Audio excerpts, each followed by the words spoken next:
할렐루야. 오늘 이 한 날도 주님의 은혜로 승리하시길 축복합니다.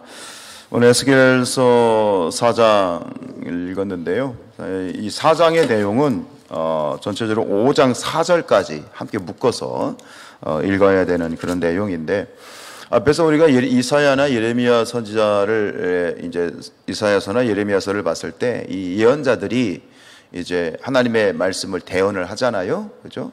이렇게 심판을 예언을 하는데 특징 중에 하나는 말로만 예언을 하는 게 아니라, 그죠? 말로만 예언하는 게 아니라 행위로 예언을 하는 것들을 우리가 앞에서 보았습니다. 어제도 우리가 읽었지만 예레미야 13장 그런 같은 경우도 그렇고요. 그러니까 행위적으로 하나님의 예언을, 하나님께 이렇게 말씀하셨어요. 그렇게 어떤 모습으로, 행위로 이렇게 예언을 하라고 직접 이제 하나님 말씀하셨는데, 근데 특별히 이제 다른 예언자들도 마찬가지겠지만 이 에스겔서의 특징 중에 하나는 뭐냐면, 에스겔의 특징이 하나면 다른 이사야나 예레미야나 다른 선지자들하고 비교할 수 없이 이 에스겔의 예언은 행위 예언이 많다는 거예요.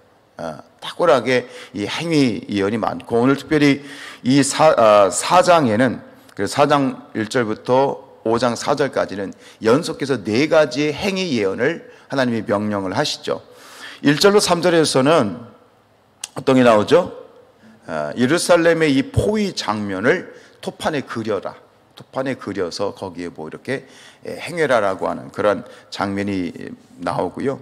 그 다음에 이 4절로 8절에서는 이제 자는데 왼쪽으로 한쪽으로 누워서 390일, 그죠? 한쪽으로만 누워가지고, 그리고 그것이 끝나면 나머지 뒤에는 40일 동안 또 오른쪽으로 누워라. 이게 뭐냐면 그 범죄 기간을 말하는 거예요. 390일은 이스라엘의 범죄 기간을 말하는 거고, 뒤에 40일은 심판의 기간을 이야기하는데, 여기서 말하는 이 390일은 뭐냐면 이스라엘이 남북으로 분단이 돼서 분열이 된 그런 때부터 포로 귀환이 이루어질 때까지 기간이 390일.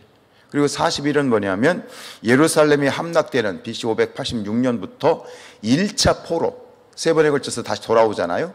첫 번째 포로 귀환까지가 몇 년이면 40년이에요. 그래서 어쨌든 간 390일은 이스라엘 죄악의 기간, 그 다음에 40일은 또 심판의 기간, 그것을 상징적으로 이렇게 한쪽으로 누워서 자는 그런 모습으로 이제 행할 것을 말씀하셨고, 9절로 17절 나머지 4장 나머지 세 번째 부분은 뭐냐면 이제 부정한 떡을 먹어라.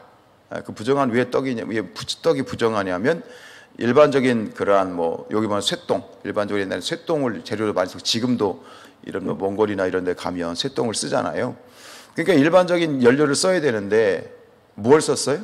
그 연료를 인분을 썼다는 거예요. 이게 인분을 쓰면 안 돼. 이게 부정해 버리는 거야. 근데 그 부정한 율법에서 어긋난 것을 하나님 명령하시는 거예요. 그걸 인분을 사용해서 그 떡을 구워 먹으라라고 하는 것에, 근데 이것은 어떤 심판이 이제 나타났을, 심판하셨을 때 나타나는 어떤 극심한 기근, 그죠? 연료, 식량이라든가 또 연료, 또 물을 마실 때도 정한 시간에 딱 그만큼 마셔야 되고, 뭐 이런 것들은 심판 후에 일어난 극심한 기근과 그리고 연료의 난들을 이제 예고하는 그런 예언이고요. 뒤에 5장 1절로 4절에 보면 여기 어떤 게 나오냐면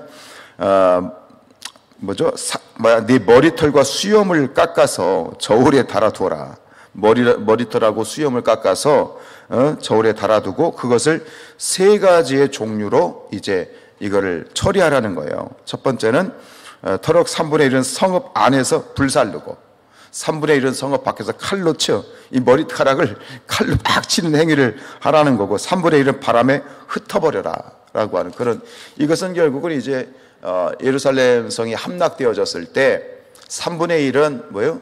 불태우는 기근과 질병으로 죽는 것이고, 3분의 1은 뭐예요? 살육당하는, 칼로 친다라고 하는 것은 바빌로니아에서 아주 철저하게 살육을 단행하는 것이고, 바람에 날려버리라는 것은 열방으로 너희가 흩어져 버릴 것이다.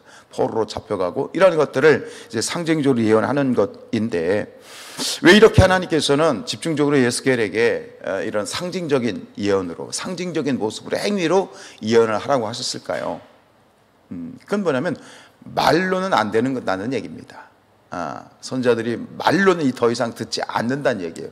그러니까 몸으로 보여줘라 라고 하는 것, 이 지금 이스라엘 백성들의 마음이, 그리고 죄가 너무나 강팍해질 대로 강팍해져 있으니 더 이상 말로는 안 된다. 그래서 굉장히 강력한 하나님의 메시지를 전달하는, 강력하게 메시지를 전달하는 그런 행위로서 예언을 하라고 하시는 것이죠.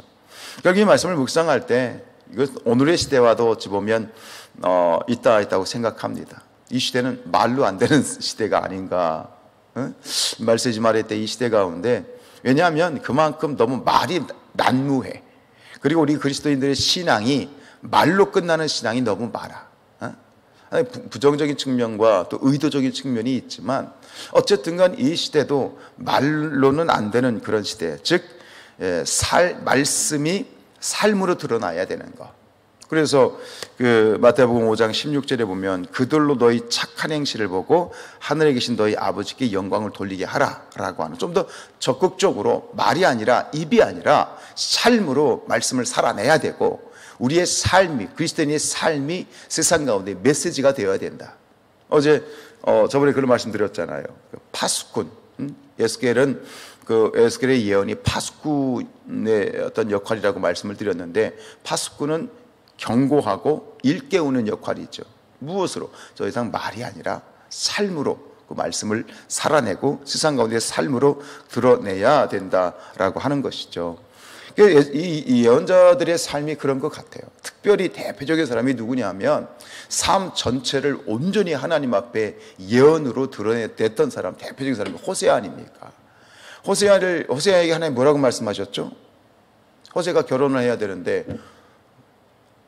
하나님이 이렇게 결혼하라고 이렇게 지정한 여인이 있었잖아요. 누구예요? 이게 고멜이라고 하는 여자잖아요. 근데 이 고멜이라는 여자는 처녀라고 말하면 그렇고, 어쨌든 간 아주 부정한 여자예요. 음란한 여자예요. 근데 그런 음란한 여자인 거를 하나님도 아시고 다 아는데 그 여인을 일부러 데리고 그 여자와 결혼하라고 하죠. 아주 부정한 여자인데 그 음란한 여인을 데리고 결혼하라는 거예요. 그리고 그 사이에서 또 아이들을 이제 3명을 낳는데 그 아이들조차도 그 이름이 메시지가 되죠. 첫 번째는 여스루엘, 하나님이 심판하신다. 둘째는 로루함마, 나의 사랑을 받지 않는다. 배신. 세 번째는 로암미, 너희는 내 백성이 아니다. 그러니까 이제 3남매를 낳는데 이 아이들까지도 결국은 메시지의 한 부분이 되고, 그리고 이 고멜이라는 여자가 결혼한 다음에도 뭐 제보를 걔 못 준다고, 역시 애를 낳고 하는데도 역시 나가서 집 나가가지고 막 음란 행하고 남자들하고 붙어 다니고, 그러니까 나간 거 아니에요. 근데 하나님 뭐라고 말씀하십니까? 야, 그 고멜 데려와라. 데려와서 잘 살아라. 이렇게 얘기를 하시는 거예요. 이 호세아 선자의 삶 자체가, 결혼 생활과 그 이후의 모든 삶이, 이게 어떤 뜻이 있습니까? 이 고멜이라는 음란한 여자, 현실적으로 음란한 여자인데, 사람들이 다 아는 음란한 여자인데, 근데 그 여자를 데리고 선지자가 데리고 산단 말이에요. 집 나간 여인을 또 데리고 산단 말이에요. 이 고멜이라는 여자가 뭘 상징합니까? 범죄한 이스라엘을 상징하는 거예요. 그 이스라엘 같은, 범죄한 이스라엘 같은 그 고멜이라는 여자를 데리고 살아야 된다라고 하는 것, 그것이 뭡니까? 하나님께서 원하시는 하나님의 마음을 호세아의 삶을 통해서 보여주시는 거예요. 너희가 아무리 음란할지라도 하나님 포기하지 아니하신다, 회복하신다 라고 하는, 그러니까 호세아 선자의 삶 자체가 메시지였던 것이죠. 여러분, 우리의 삶이, 우리 그리스도인의 삶이 이처럼 굉장히 보여지는 것이 사람들이 굉장히 기괴하잖아요. 괴짜잖아요. 어찌 보면 미치광이 같이 볼 수 있잖아요. 이 행위 자체가 우리가 보기에는 참 대단한 것처럼 보이지만 실제적인 삶에서 입장 바꿔 생각해 보면 굉장히 기괴하기도 하고 괴짜스럽기도 하고 어찌 보면 미치광이처럼 볼 수 있어요, 이게.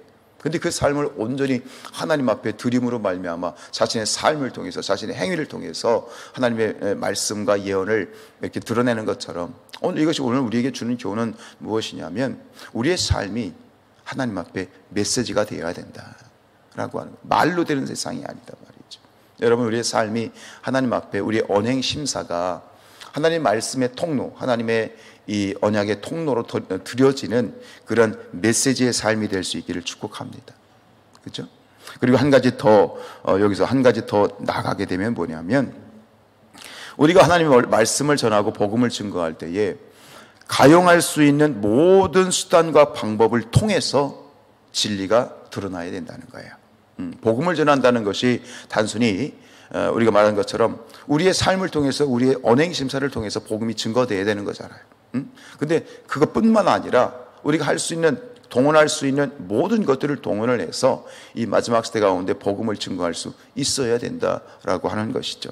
이제 우리 옆에 굽당이 이제 철거 작업이 끝나고 이제 오늘 아마 다 이제 완료가 되는데 혹시 제가 말씀드렸던 것 같은데 이제 얼마 전에 어떤 그 장로님이 다른 교회의 장로님이에요. 지방에서 큰 일을 하시는 장로님인데 그 장로님이 그런 말씀하시더라고요.